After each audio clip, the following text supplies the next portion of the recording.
mantika. Mag-gisa na tayo. Unahin natin ang bawang.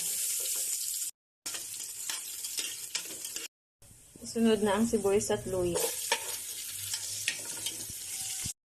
Then, ilagay na ang ating chicken feet.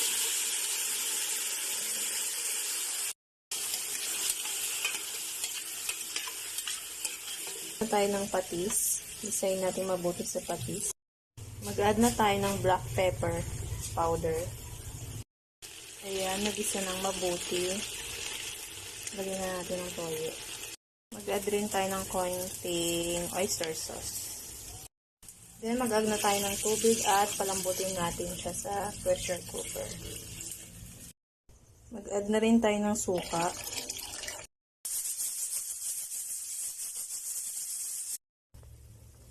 Mag-add na rin tayo ng red bell pepper at siling